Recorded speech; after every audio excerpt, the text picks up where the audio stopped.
Hi, I'm Ben 40. And I'm Evie and you're watching WCAT's Weekly News.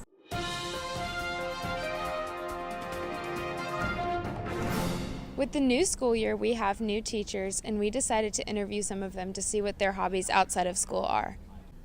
I'm here with Mr. Rondo, a math teacher and volleyball coach. What are some of your hobbies that you like to do outside of school? You know, I've got a 2-year-old son now, and that kind of sucks up a lot of my time. But when I get the chance, I love playing. I love gaming, not video gaming, like tabletop games. I was really excited to, kind of come back on campus and see the seniors who I had known as freshmen, some of whom I'd coached, some of whom I'd taught. We're here with Mr. Adkins, who teaches Honors Bio and AP Environmental Science. I'm big into outdoor stuff. I love to compete in archery tournaments. I coach volleyball and go fly fishing. And we heard you were in world-level competitions for archery. Yeah, so I travel all over the country shooting against people from all over the world. This past year, I shot in 13 different states. I'm sponsored by several companies, and I was really close. I was like 2 spots away from being forced to shoot in the professional class next year. So I get to stay in the semi-pro class, which means don't get to win as much money, but I don't have to spend as much money either. Sounds like the new teachers have a lot of interesting things going on. Make sure to give them a warm Westminster welcome when you see them in the hallways. So Evie, how do football players stay cool? How? By playing near the fans. Well, speaking of fans, we hope to see everyone at the Pigskin Picnic tonight. Here's WCAT reporters Riley Warner and Smith Patton for more on the traditional Pigskin Picnic. Thanks, guys. Tonight we have our annual Pigskin Picnic in the stadium at 7:30 versus Marist. We interviewed a few people around campus to hear about their favorite parts of the Pigskin Picnic. What is your favorite part about Pigskin Picnic? My favorite part about Pigskin Picnic is cheering in the stands with my friends. Well, I really like the crowd that shows up during the Pigskin Picnic because it's a lot bigger than usual normally because the pigskin environment just brings a lot of people out and into the stands, and it's really exciting. So I know that you've been teaching at Westminster for a while. How, in your opinion, has Pigskin changed over the years?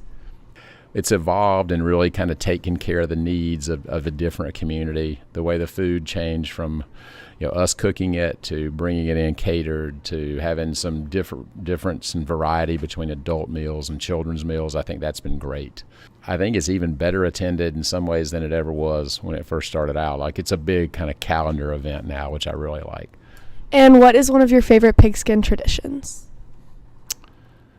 I like to find people that I haven't seen in a while and kind of seek them out at the Pigskin Picnic and talk to them, particularly when they're parents or alums or people that I was a grade cheer for a long time ago.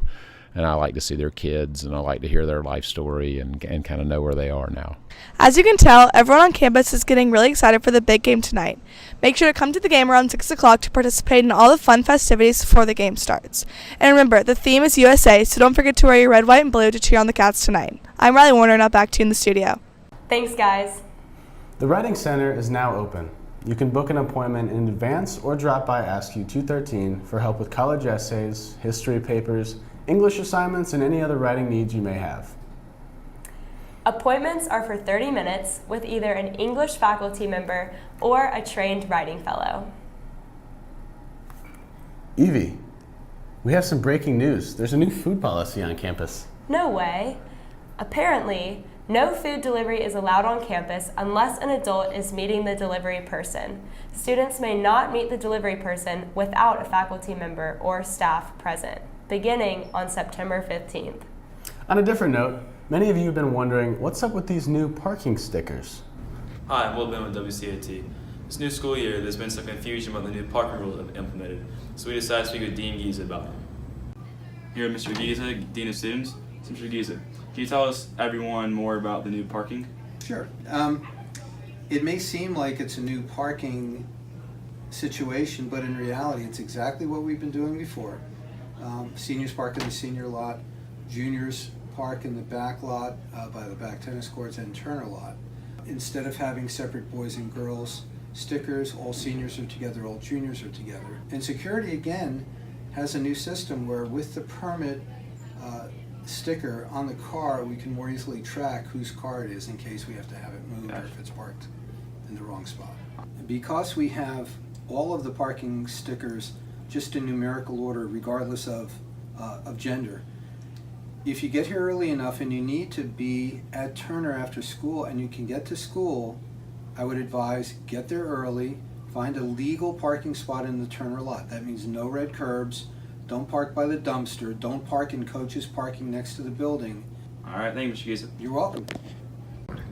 Thank you, Nia Giza, for speaking with us. I'm Will Ben with WCAT, and back to you on the studio. Parking is a privilege, so make sure to stay in your lane.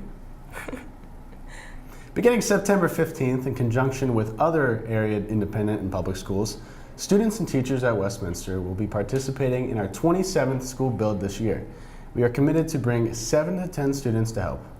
All volunteers have to be 16 years or older, except on day 8, which is 14 years or older. Please sign up for a volunteer spot. Contact Miss James for further info. Now let's switch gears and talk about some fall sports.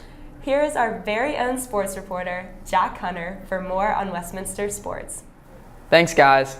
After a hard-fought state championship last year that resulted in a pace win, the Cats were able to catch some much-needed revenge on Tuesday as the Volley Cats traveled to Pace and collected a tight and well-deserved 2-1 victory.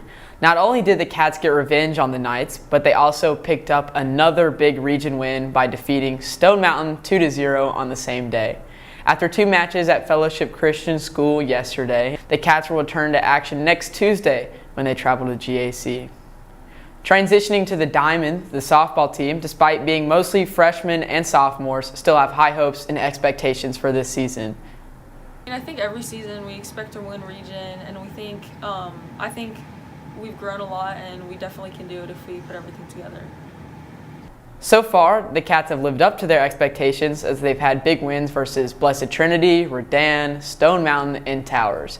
A big part of that success has been the Cats pitching staff, who have been great despite being inexperienced.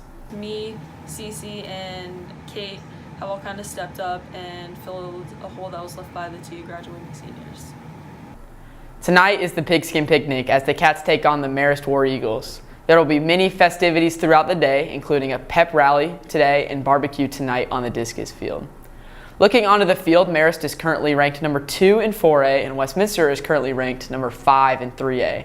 The Cats will be looking to seek revenge after their tough loss last week for St. Pius, and Marist's option attack will be rolling into Westminster after a 33-14 win over Baylor last week. Kickoff is at 7:30 from Fritz Orr Field, and WCAT will be broadcasting the game live on the NFHS network for those who are unable to attend. That's all for this week. Now back to you in the studio. Thanks, Jack. Well, that's all for this week's news. For WCAT, I'm Ben Forty. And I'm Evie Reardon, and you're watching WCAT Weekly News.